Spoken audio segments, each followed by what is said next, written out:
That's only people make. That's not.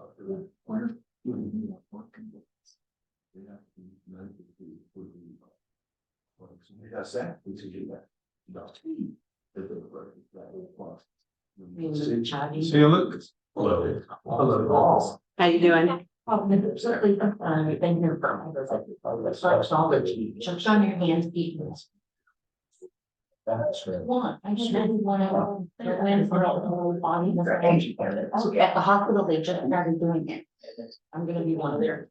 I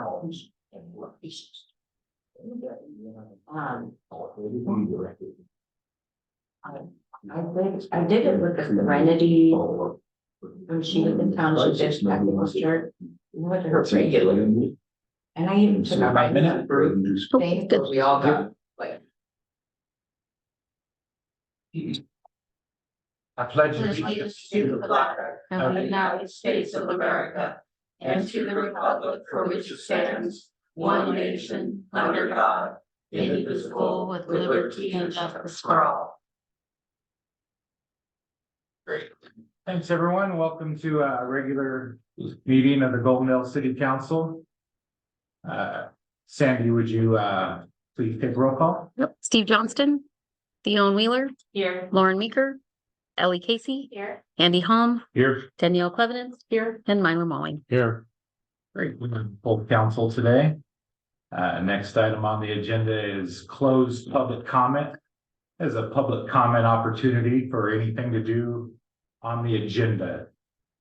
Anybody here in the audience that like to make a public comment on an agenda topic? Anybody on the line that would like to make a public comment? Nope. Oh, hearing none, we'll move on. We do have another public comment at the end of the meeting. It's open public comment that you can talk about whatever you want. So if you think of something, save it till then. Okay, great. We'll move on to the agenda. Can I get a motion for approval of the agenda and the consent agenda? I move to accept the agenda and consent agenda as presented. I'll second it. I have a motion and a second to approve the agenda and the consent agenda. Unless there's any discussion, I'll call for a vote. Any discussion? All in favor? Hi. Opposed? Okay, the agenda is agenda's approved. Next up under presentations, we have the Native American Land Acknowledgement presentation by Theon Wheeler. I saw them in the parking lot, they're not here yet, but. Okay. So, the idea of a land acknowledgement, from my understanding, isn't about like, it recognizes what happened in history, but it doesn't give any. It doesn't make a difference in legislation or anything like currently. All it really does is say, hey, you're still here. What are you? And how much of a part of the community can you be still? You were here long before Goldendale ever existed. You will be here long after Goldendale grows. These families, the names of these families have been here, like I said, long before the treaties were ever written. And that's just acknowledging that. And then it's saying what they're doing now, how they're trying to teach their language, what programs that they're involved in, and how much they've been doing for the communities and for the water sources and for ecology. I think it's important as a municipality, or even if it's any of the school districts or the hospital or anybody that wants to make a land acknowledgement for them. I think it's absolutely welcome. Because really all it's doing is opening up a pathway for more synergy between what they do and how, you know, where they, these sacred places that they hunt their first foods, which these are foods that you don't plant. You don't get to get seeds or roots from them and then go plant them somewhere else. That's not how, they're not propagating. They just grow here in this place. They don't grow anywhere else. And they still hunt those same roots. And if they were to have an avenue or an opportunity to really open up to the newest homeowners and landowners and business owners or renters of these properties, they would have an ability to connect with them so that they can still do all of the things that they've done for all these thousands of years without any weird awkwardness or, you know, the way that things have been before us. And we can't change any of that. We're here now. Let's go forward. So yes, we recognize that there were inconsistencies and lies and horrible things that happened, you know, in the past. But what's happening now are really good things. And I think that that's what we should focus on more. And learning the language too of the people that have been here since before Golden Dale was ever born. Wouldn't anyone like to learn French or English or, well, obviously Italian, even English is different than American. But I think any language, and especially the one that we live in, this is our stomping ground. This is the dirt we till, right? Are you ready, Elaine? They've already called for the presentation. Oh, did they? It's right on top of the agenda. I was just yakking to fill in. Oh, okay, yeah, BJ and Elsie, I think Elsie pulled in. I can start.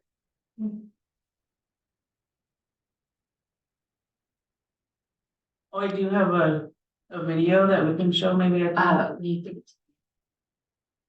It's a short video. Is that the only thing that's on there? No, there's other things on there, but they're just files. And it's a Right. video, it says 1222. Are you wanting to show it right now? In a few minutes. Okay. So English Manisha, Wanakanai ku Shiapatinki Elaine Harvey, Washinash Kotipa, Kumipa. I just like to say good evening to each one. You know, we requested to be on the agenda previously. And I'm a permanent Kukitat resident. I've only moved away to go to college and immediately came home. And I come from the Comithla Band, which is Rock Creek, 20 miles east of here, Rock Creek Canyon. At one time we had a large village there until the Army Corps decided to build the John Day Dam. And our people were removed. And they were told you're gonna be flooded out. And some of our families were removed without compensation. And the other band that I come from is Maryhill, Willow White's come right here at the Maryhill down here where the orchards are. That is my other ancestral land, which ranges from Maryhill all the way to John Day Dam. And our band, our land down there is called Willow White's Farm. And I come from these two bands from my grandparents. And, you know, our people, we lived here. We never moved. We never relocated to the reservation. We always been here. And, you know, I wanted to show this video, if possible. It's downloaded on the thumb drive that, you know, we're working on a documentary film. There are many energy projects proposed in this county. And some of them, you know, have potential to impact our sacred site, our sacred sites and our food gathering areas. And, you know, we just want you to know that, you know, we're still here. We never moved. We don't plan on moving. And I do go to White Salmon City Council, met with the mayor. For 2 years in a row, I went to White Salmon and did a similar presentation, their city council, and they do a land acknowledgement. At their request, I went there and they recognize the Yakima Nation, the Klickitat band, and the other bands in the area. You know, the Klickitat people still live there. There's Klickitat families still live there. There's White Salmon people still live there. Wisham, that's Wishram, Dalsport, people still live here. We didn't relocate and we weren't herded to the reservation. Because we have a strong connection to this land, the river, the mountain. This is our sacred mountain back here, Waksham, you guys call Simcoe. It's our sacred mountain.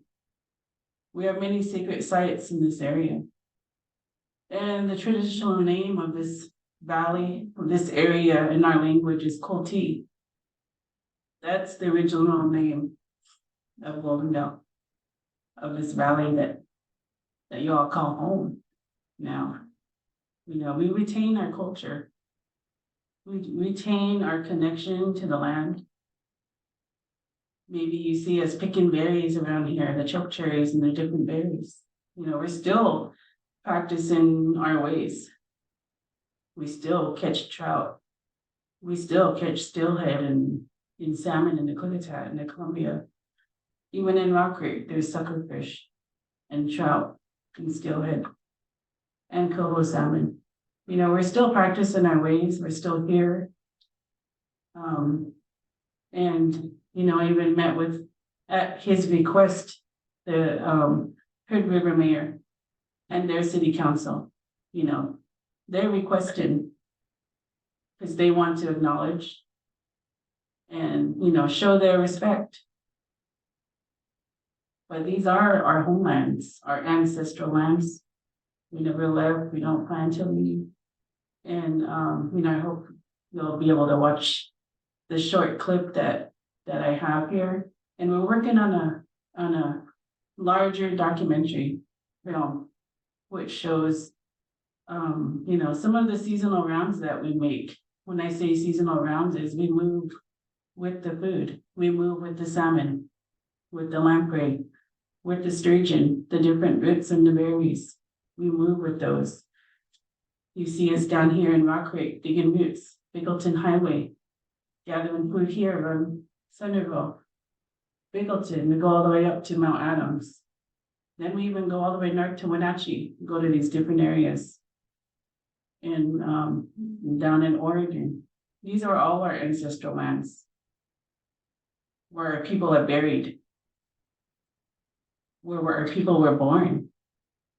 You know, really keep that connection to all of these areas and share this knowledge with our children. And I was waiting for my cousin BJ, but you know, he'll be here. And did you want to, Elsie, did you want to talk a little bit about the heritage? Okay. She's our language teacher for the elementary school, both. Please. New Clowet, Wanishash, Slimchach, Shapatunki, Elsie David, Washner Stout, and she went up Koslapamianui, Chi Clowet, Kutshash, Goldendale School District, Goldendale High School, Goldendale Primary School. Good evening. My name is Elsie David. I come from the Big River people. I reside here in Goldendale and I work for Goldendale School District. I teach our language, Sunwit, or some people call it Itchishkeen. It's a smaller part of the Sahaptin dialect. And I'm in my second year here with the district. Yeah, so I was born and raised here in Goldendale. My mother, she grew up in the Rock Creek Canyon as a little girl with her grandma. My father, he grew up in Pine Creek Canyon with his grandma. And when the John Day Dam was built, then they got moved up this way. And they moved up this way because, you know, that was kind of like the closest they could be. And both of them went to school at Goodnoe Hill. My mother, she, both my mother and father were, you know, punished for speaking our language when they went to school. Can you imagine being 6 years old and going to school and not knowing what those people are saying, you know, sitting like these kids here. And my mom got her mouth washed out with soap. They got their hands hit with a ruler. And it was absolutely English only. And, she relied on her older cousins to be their interpreter, and, you know, they would kind of do sign language stuff like that, or nod and things like that, until they got accustomed to learning that. And then when my mom went back home to her grandma, she, there was absolutely no English in her grandma's home. The only, non-native food that my great grandma ate were, believe it or not, pig's feet, and I can't remember the other. That's all she ate. She only believed in eating our native foods. And, that was the only language that was spoken in her home, was, our Tanunsunwit. So my mom, you know, she had to learn that.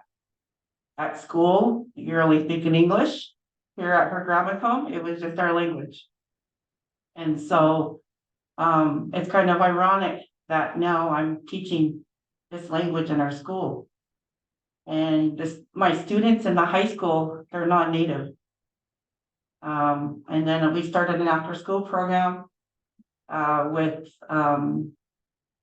5 middle schoolers and 12 primary school students now. And, we just had our second Monday together, and it's going really good.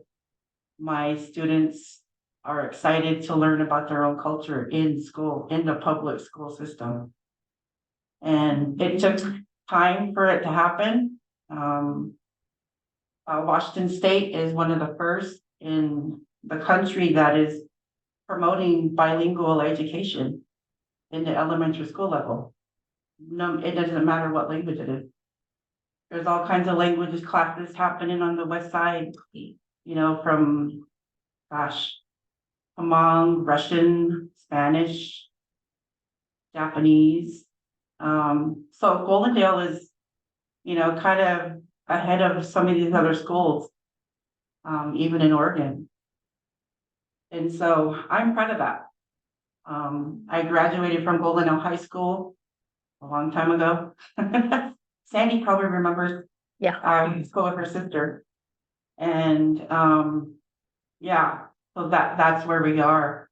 We are resilient people, and we will never leave this area. You know, this is, you know, I always hear that, well, you guys never made a permanent residence here. We did, but we lived down in those lower elevations because that's how we kept warm in the winter. And then all this area here on that side from east to west, we can gather food. We can literally live off the land.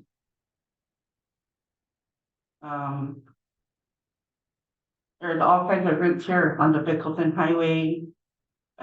Even right here in your backyard, there's right out here, you got Homestead. So I can just go out there and, you know, have part of my meal right there. It's right here in our backyard. And the reason why we never left is because our ancestors are buried here. Our ancestors are buried along this whole river. Up and down this river here we call home. And we claim both sides. But my people also come from John Day River, Arlington, Oregon. Down in those areas. Down in Celilo, Wyoming. That's where our people come from. And it's our duty to take care of that, to watch over our ancestors that are buried. And so I just wanted to share that tonight, what my role is at the school. We had community classes here a while back, many years ago, with one of our elders. And I was a language apprentice at that time.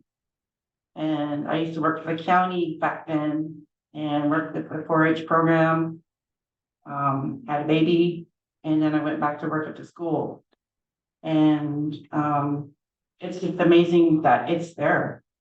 And I had to go through a process with our tribe to become a certified language teacher. So not only are they learning language, they're learning culture. Today we learned language. They learned about the table. We sang a song. And then in my high school class, we're building a story, a little short story that they could put together. For Native American Heritage Month, we did a big display in the high school. And I'm very proud of them for doing that. One of them did the different dialects of our language. The other did clothing, and another student did food. And the other did, I can't remember, what did he do? He just talked about the different tribes that speak the language from in Washington and Idaho. And so I just want to share that little bit.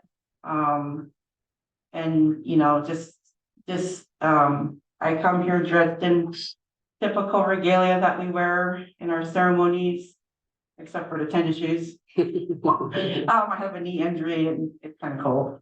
I put my moccasins on today, but you know, we just have to live that balanced life. You know, balancing work, kids, ceremonies, things like that. Going out and gathering our food. It's pretty typical for our family to get off of work and then go out and go dig roots.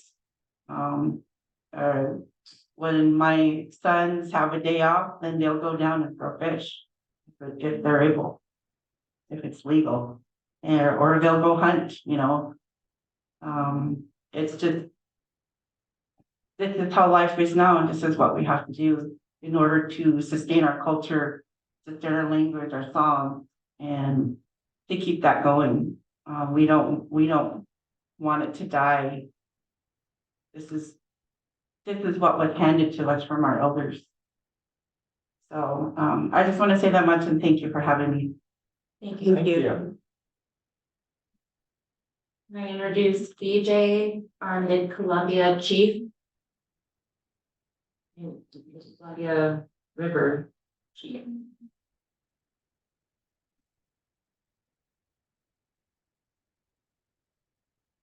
Good evening. Niklare. Inaswa yung ticham. Inaswa wana fatanan. Akhwa shchna nishay shchna wana pain wana pati champa. Chow bamun bawin at the reservation kan chiwa naman ticham chna. Winch kutilaki ishipatu tia. My name is Yum Ticham Bronsko Jim Jr. I'm a resident here along the Columbia River. This is my homelands. And our people did not relocate to a reserve as it was desired by the non-Indian people. They tried to herd us over with arms to the reserve, but our people kept coming back until they finally gave up. And I didn't know my abilities of showing on the screen, so I printed one out before I left work. I work in Popnish now today, Yakima language program. And that's to show our bands, and this is pre-reservation times. You know, we get asked, who are you? What Indian are you? And I say, I'm a Wanahla, I'm a river Indian from the Columbia River. And then the non-Indian looks at me and says, yeah, but what tribe are you? You know, it's ignorant. Just to my knowledge, I know this is who we are. We are river people. That's what our name is, Wanahama. That's from the river. Yakima, they're over there in the valley. Today, the government gave us a card. They compiled Indians on the reserves. And I have that says Yakima Nation, but in our mind and in our heart and where we live is on the river. And from what I understand is we're just given some education of who we really are and what we know of from the beginning of time to this day. And a lot of us, we gone to school here. You know, I don't think we're stranger faces. We all grew up here. You know, we were employed here. I was at McDonald's. You know, a lot of you have seen me at McDonald's. And that's I was there because I didn't want to leave for the big city careers. I tried being a flight attendant and I couldn't be native living in the city. And what I have here with my people is priceless. And so I've endured minimum wage jobs for some time until that tribe over there opened up with the language program, and that was where I wanted to be. And now I have a permanent job. And I commute, you know, people, Indians over there, oh, are you gonna move here to the valley? No, I'm a river Indian. I'm gonna stay over there. And so anyways, a little bit of background. Our people up the river at Nawawi is Alderdale. Oh, and Pine Creek. Nisqually Roosevelt. That was a big village in that canyon. In Tamaitla, Arlington. Nispa, Rock Creek. Tawash is Thundale. In Tuxpush, John Day River was a big village of Indians. And you know why those people on that side of the river relocated earlier in the history was because of the Oregon Trail.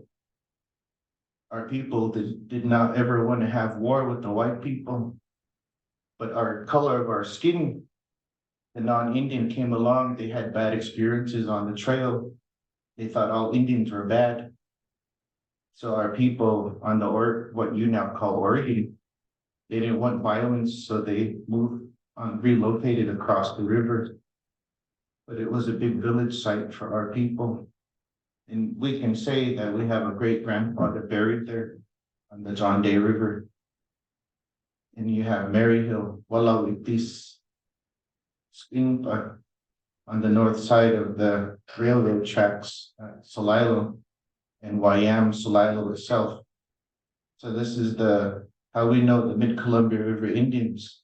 And we have neighbor Indians down below, but my focus is on this Mid-Columbia Indians. And that's evident to you of our presence. And as time went on and as the life assimilating to life, you know, employment, schooling, the laws came and said your children have to go to school.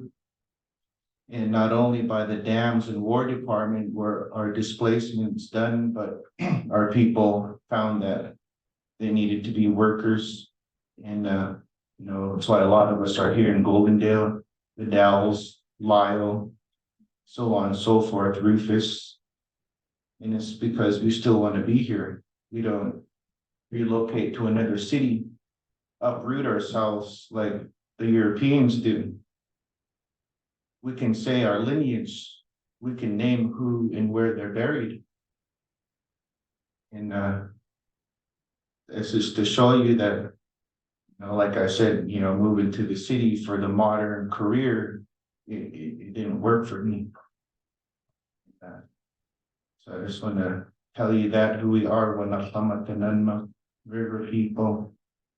And up here on this plateau, early in the year, in February, our foods start growing along the low lands on the river. And we get those wild celery.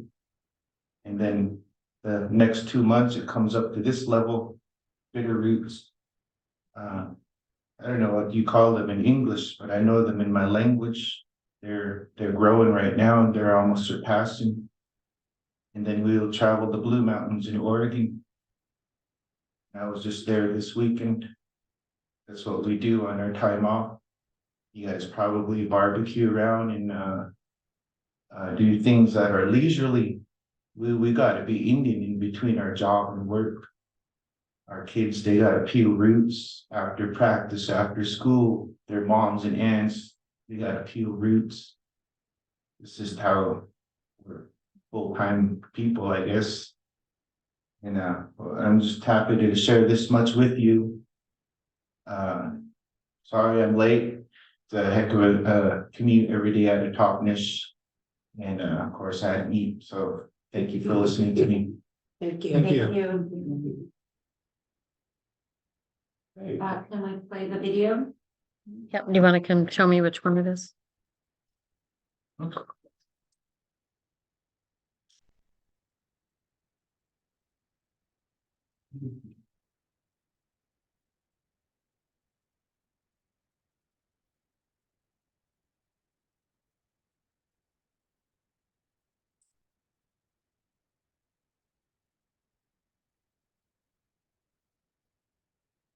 It's the one that says deeply rooted, teaser 122, yeah.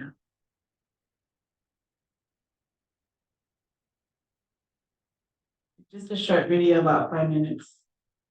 It's not the other one. I thought it was 10 or something. I thought the one you played at the, We are kind Oh, just, what, was it the same one you played at the observatory or? Oh.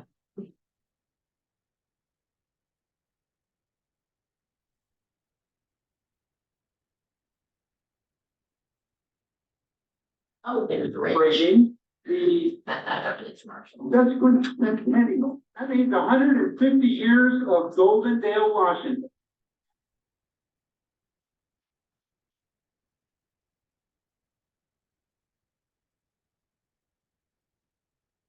Good. People, need para di panahon lang kayo, continued this day. My people here stand as we have been here from the beginning of time.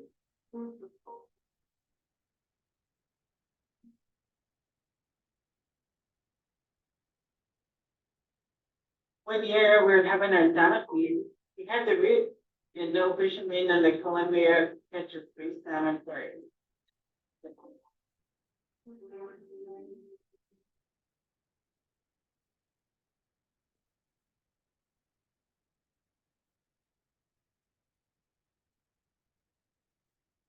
Then they are open, open fried.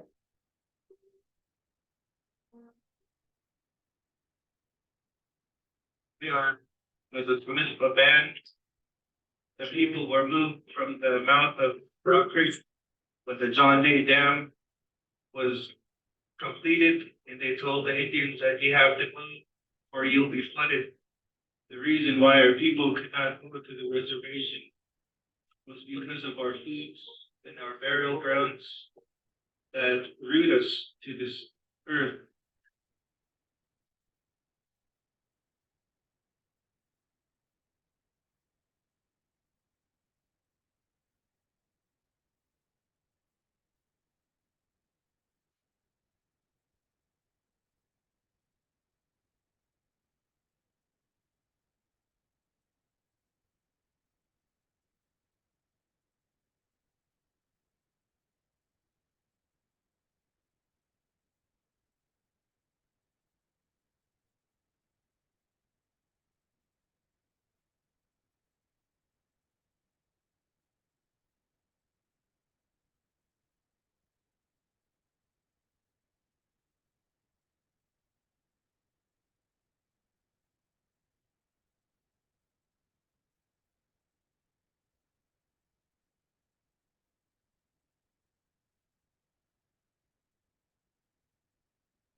That took place, but yet we're still here. We're still resilient. We're still alive, and I'm happy to see you all here. And this is all I can say. Thank you.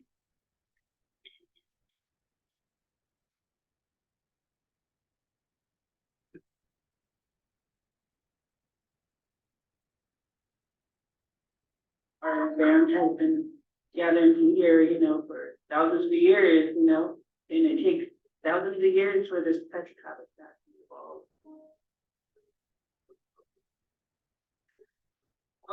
Like blockhouse, that thing. There's no more show it there. When we're into it, it's gone. This is one of the few fields where we have access to that hasn't been plowed over.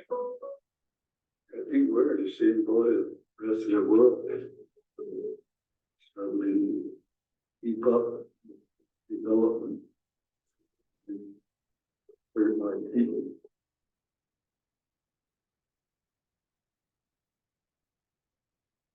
Supposed to retain that right, fish hunt, gather and they did all that.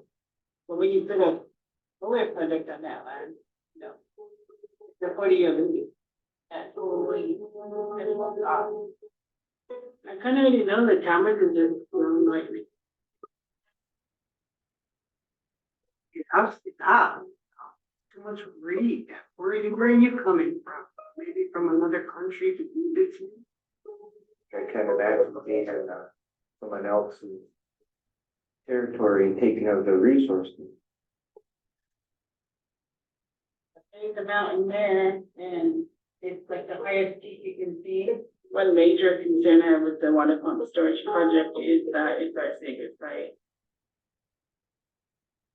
This is just another example of the tribes taking the burden of green energy.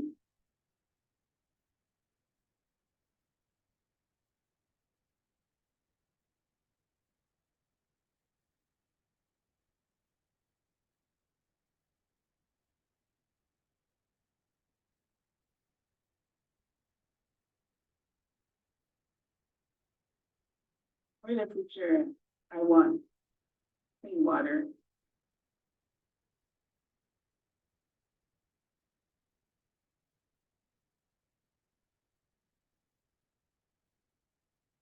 Our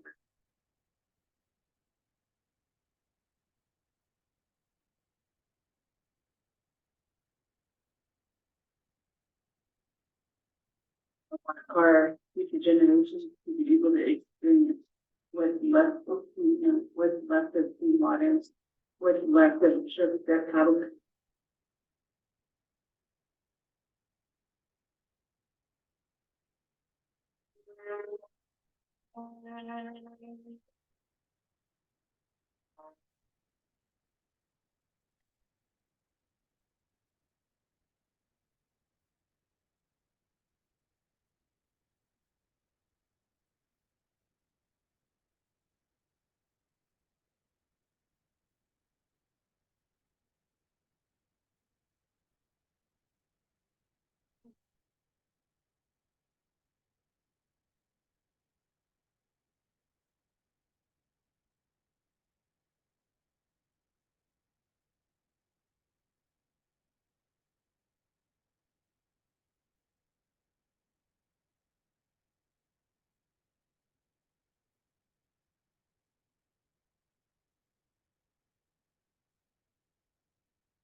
Is that only video?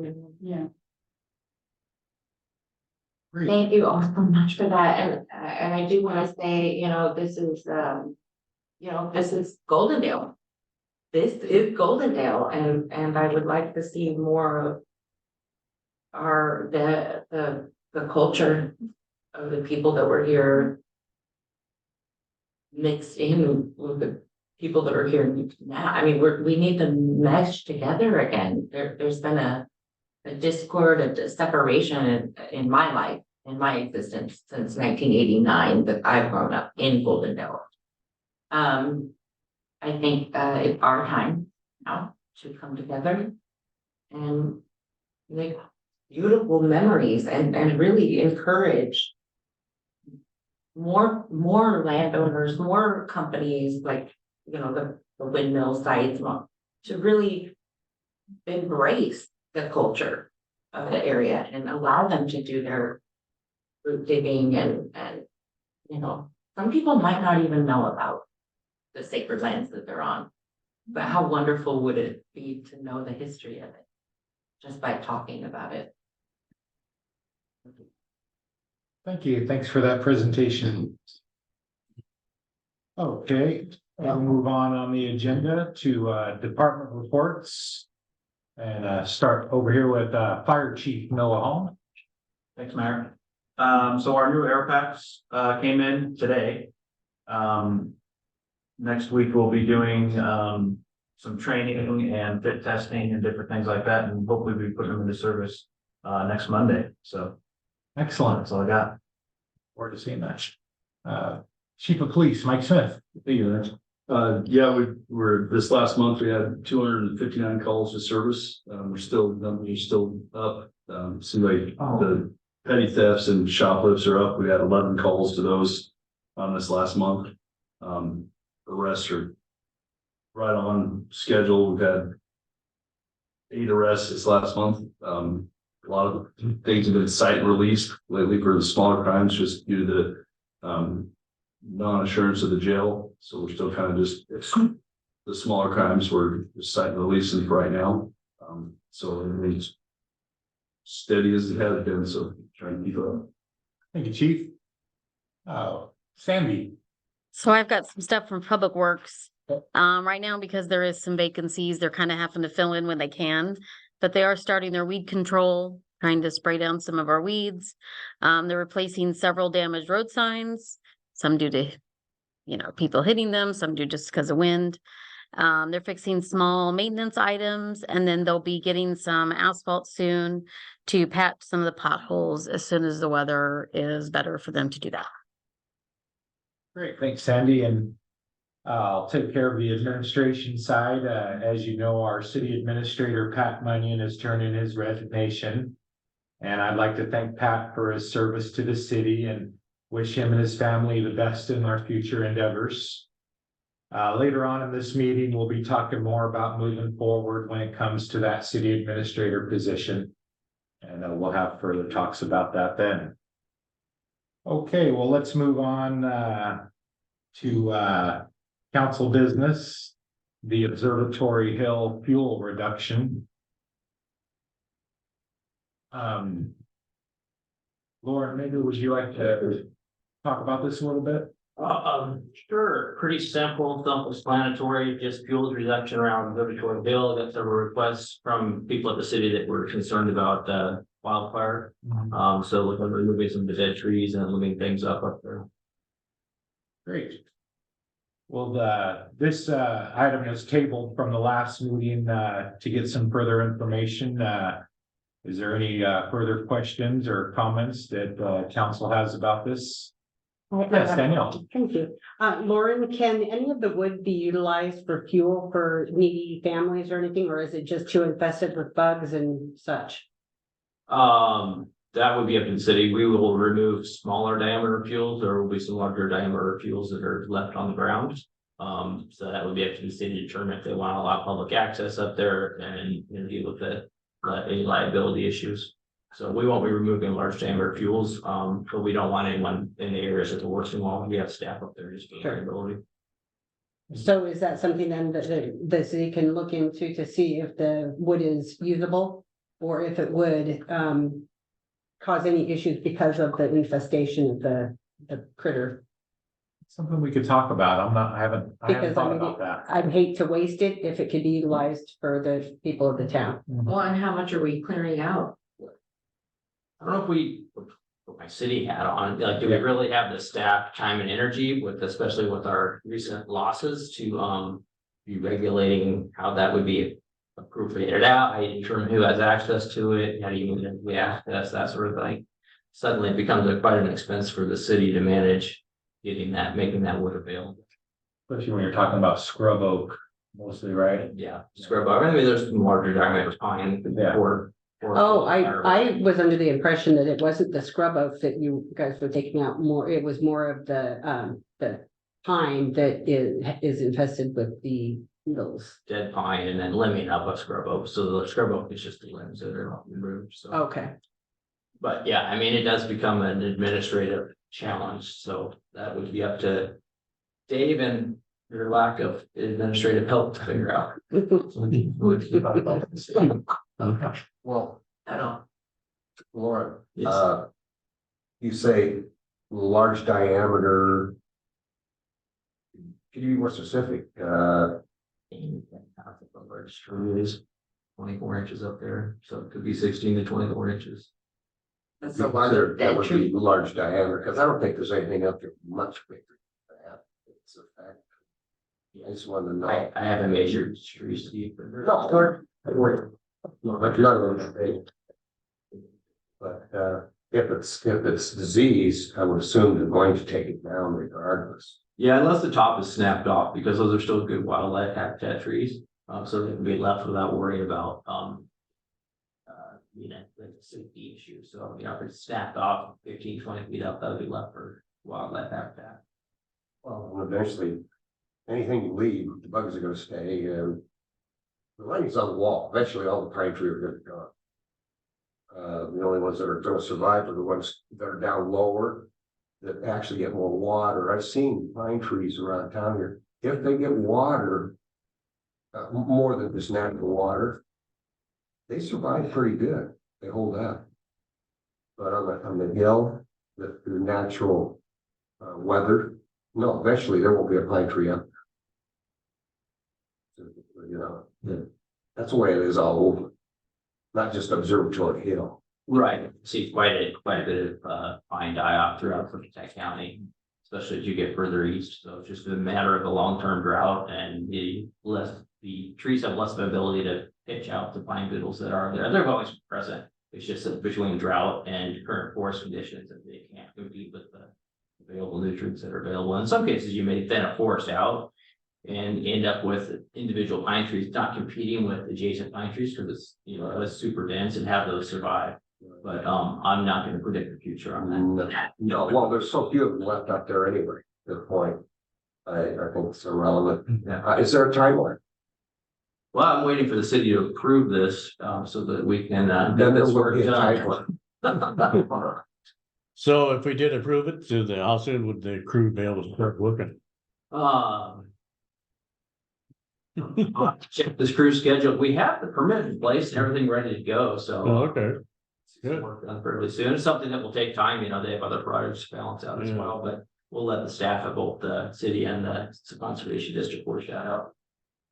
So in this agreement, we would agree to defend, indemnify and save harmless district. Appointed and elected officers and employees. So it will be held unaccountable or Where are you looking? landowner agreed to, and we are the landowner of The city is the landowner. yeah. So. If you look down, a landowner agrees to. We're agreeing to.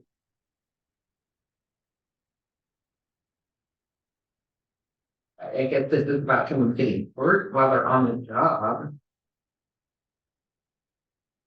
But so ideally, we're not taking anything that doesn't need to be there. We're only taking things that are robbing from other growth. Right? This may be too complex. I don't know. Which way we're going. You've been waiting on it. We're ready to go.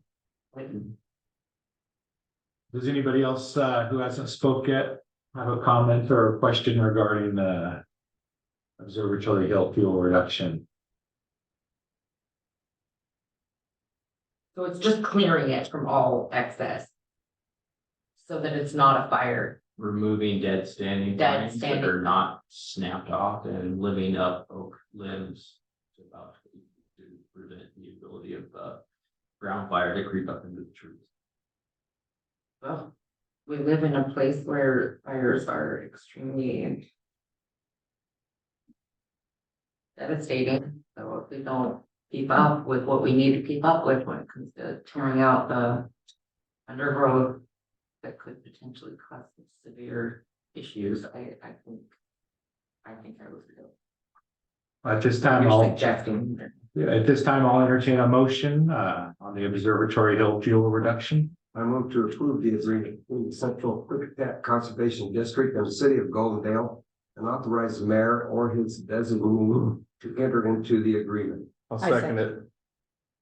Okay, I have a motion and a second. There's not any more further comment or questions. I will call for a vote. All those in favor? Aye. Opposed?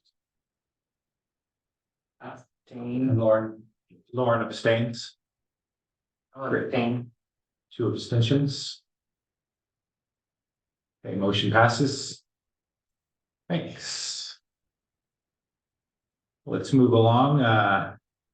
The next item on the agenda is a mayoral proclamation for Bus Driver Appreciation Day. Let me get over here. This item was brought to me by a young member of our community, Thomas Snyder. He's in the audience. You want to come up to the podium, Thomas, and we'll do a mayoral proclamation. Thomas is just really loves the bus drivers, and he wanted to get a proclamation out there of his appreciation and our appreciation on the bus drivers in our community. Did you want to say anything, Thomas, before I read the proclamation? Yes, I really have. A lot of bus drivers who've had a lot of trouble with kids and the problems that come with, well, driving a bus, at 5 days a week. And I think that it's probably a pretty big thing that needs to be recognized is how much they've done for the community and other communities. I think it's something that's vastly underappreciated in a lot of places and is something that needs to be brought to everyone's attention. Thanks, Thomas. Appreciate it. Good job. Thanks for being so involved. And at this time, first I'll entertain a motion for Bus Driver Appreciation Day, and then I move to approve the May 8th, 2024 Bus Driver Appreciation Day and authorize the mayor to sign the presented proclamation recognizing Bus Driver Appreciation Day. I'll second that. all right, I have a motion and a second. All in favor? Aye. Opposed? Okay, motion passes unanimously. I'll go ahead and read the Bus Driver Appreciation Day proclamation. Whereas school bus drivers in our community are an integral part of children's everyday lives. And whereas, in the words of Thomas Snyder, bus drivers are nice and they take us places. And whereas the health, safety, and comfort of this community greatly depend on these services. And whereas bus drivers have been committed to professional development and training to improve their knowledge and skills to ensure the safety and well-being of the children in the community. And whereas during the course of their duties, bus drivers work cooperatively with the community, solving problems and responding quickly and cautiously to unforeseen circumstances. And whereas we pause and offer our gratitude to our bus drivers for their commitment to safety, transporting the children of the community. Now, therefore, I, David Jones, Mayor of the City of Goldendale, by virtue of the laws of the state of Washington, do hereby proclaim Wednesday, May 8th, 2024 as Bus Driver Appreciation Day. I invite the citizens in our community to join us to celebrate and recognize our bus drivers. Thank you, everybody. Thank you, Thomas. Appreciate it. Stop by and say hi to us once in a while. All right. I probably should, yeah. Okay, next up on the agenda is a professional service contract. You know, as we talked about, we are without a city administrator right now, and the staff wants to bring back former city administrator Larry Bellamy for his services in the transition of hiring and training a new city administrator. So if there's any questions, I'll take them now, or comments, and not, we'll ask for a motion. Yes, Lauren. Are Pat services still available to us at this time, or is he already done? Yes, Pat is still on until the end of May. Thank you. And he's on vacation. Correct. Okay. So Larry will, till December, is that? That's correct. So from now until December, Larry will step in.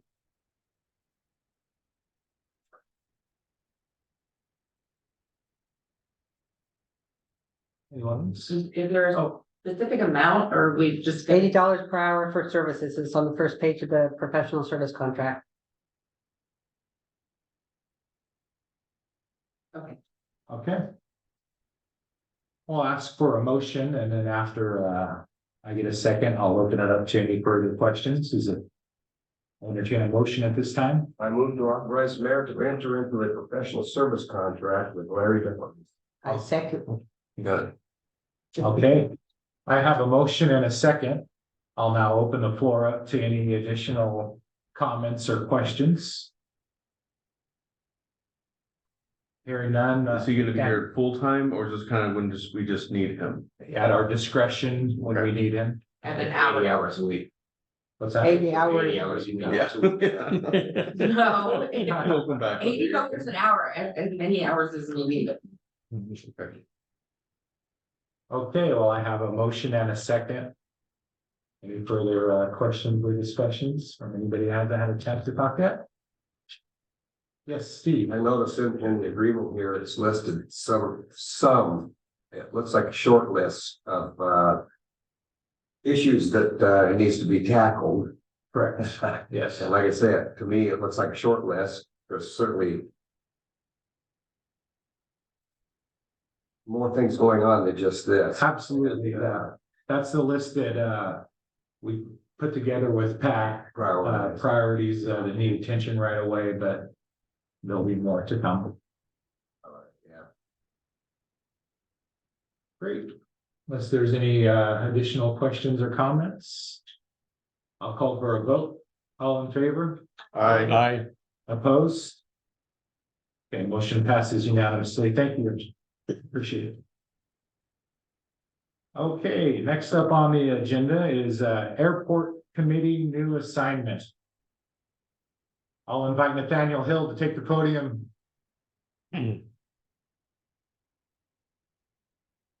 You got the packet, you had a chance to read Nathaniel's bio and professional overview. Nathaniel approached me a few weeks ago with his interest in our airport, and I told him about the committee we have. He met with our airport committee, including Myland, and I got a recommendation from the airport committee to have Nathaniel fill a vacancy that we had on the committee, and I was pleased to do so. Nathaniel has a lot to offer, and Thank you.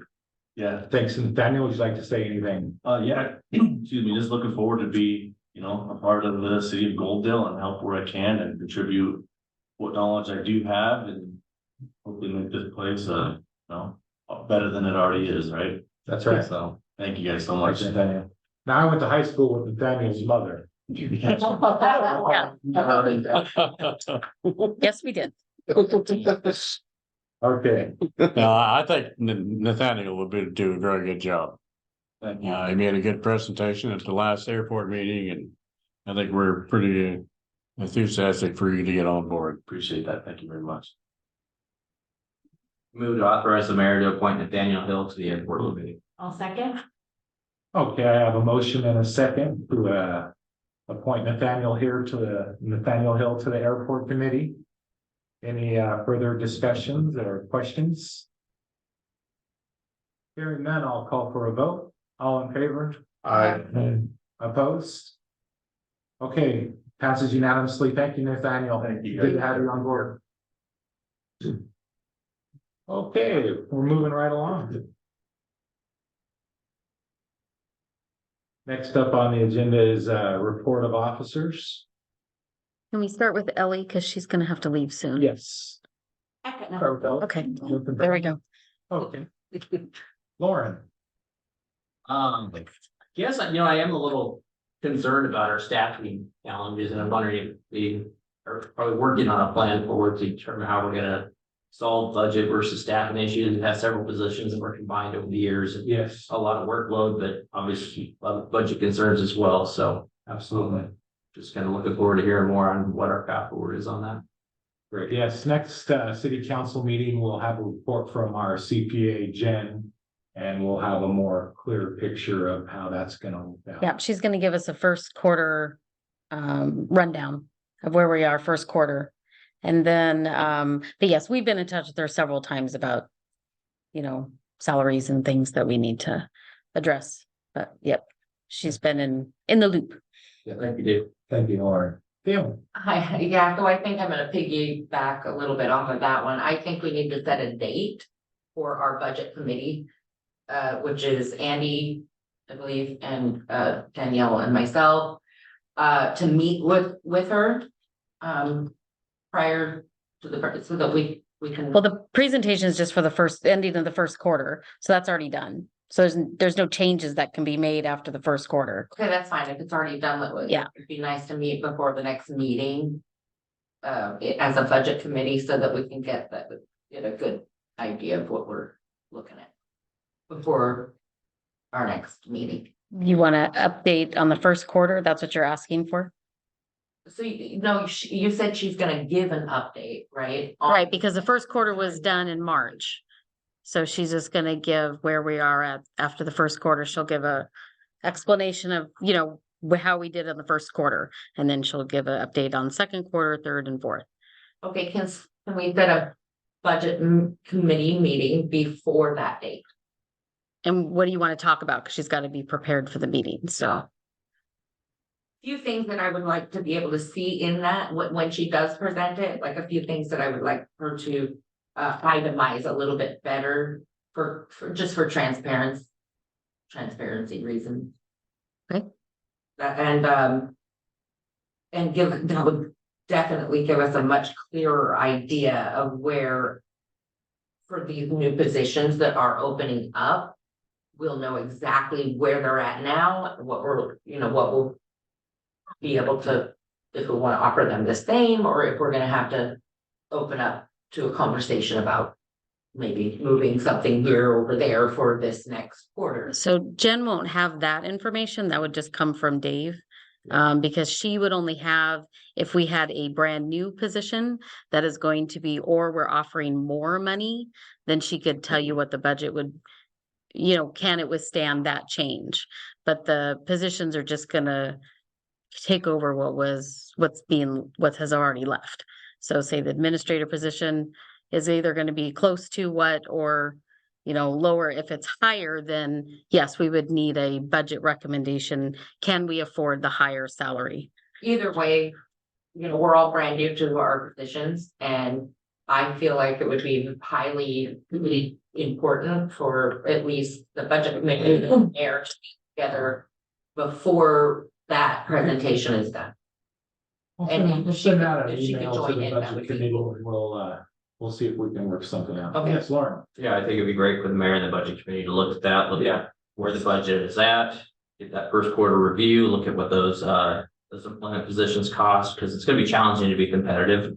The other thing is a lot of those, or several of those positions had combined job duties, and so as we continue to pursue that. So it'd be great if at the next council meeting, not only to get an update on the first quarter, but some initial feedback from you and the budget committee on what our options might be, or if we need to do something else, cut something from the budget in order to cover our costs for these staff members. Absolutely.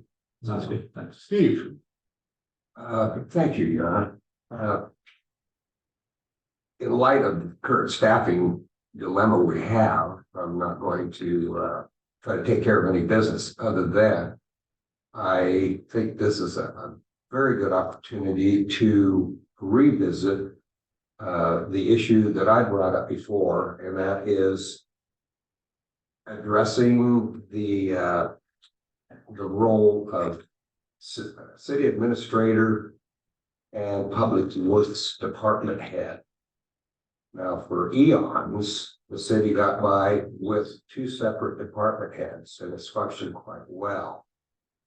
14 years or so ago, they combined it for whatever reason.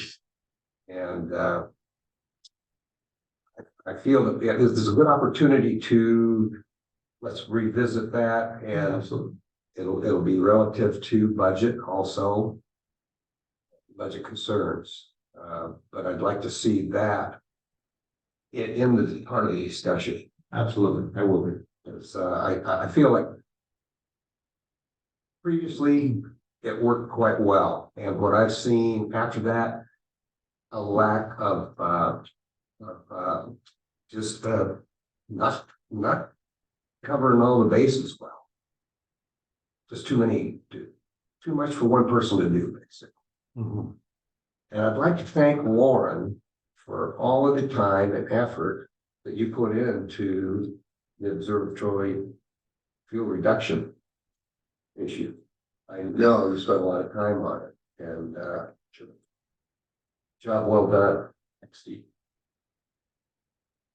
Thank you, Steve. Mylan. Well, thank you, Mayor. Well, first I want to compliment this last weekend was the chamber put on the home and garden show. I think it went very well.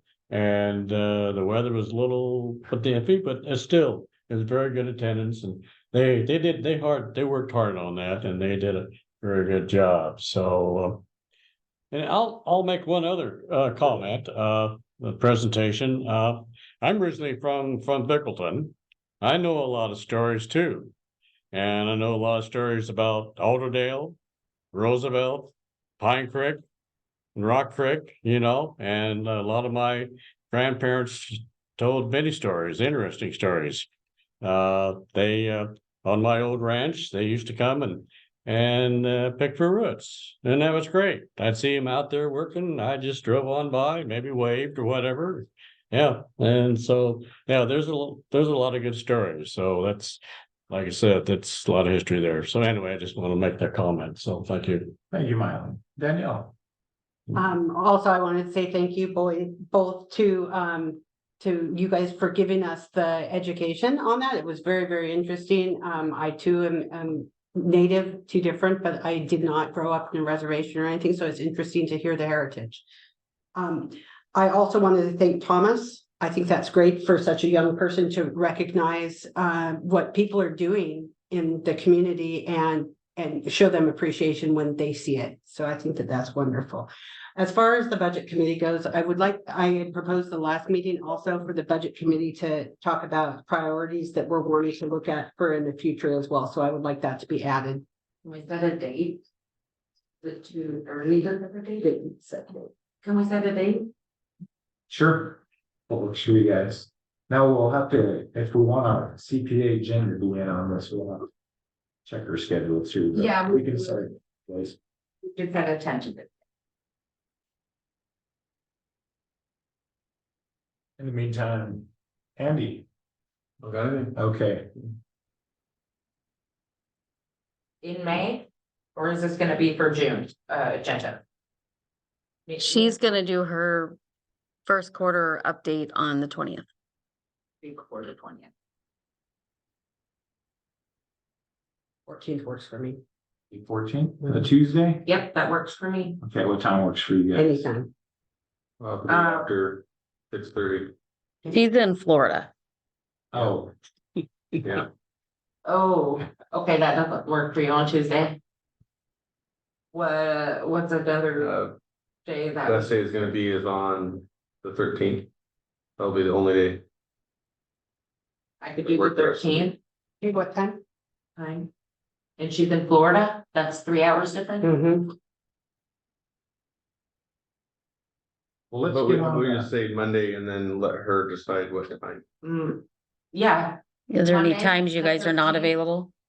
I can probably make all that day work. I cannot be available between 10 and 11. But that's it, I can make anything work. that's it. Okay, we'll set something up with Jen. Great. Okay. And Andy, nothing to further? Okay, great. Well, under the mayor's report, I just wanted to wish Andy O'Connor a happy retirement. Andy's served the city for 30 years at the wastewater treatment plant, and he's just recently retired. We have a new member at the wastewater treatment plant team starting next week. So we're also currently looking to fill the position of building inspector, code enforcement officer. For now, Robert Thompson, who also works at the wastewater treatment plant, he will be stepping in to help fill the building inspection needs on a temporary basis until we can get that filled. We're fortunate to have Robert be a certified building inspector and Robert who? Robert Thompson.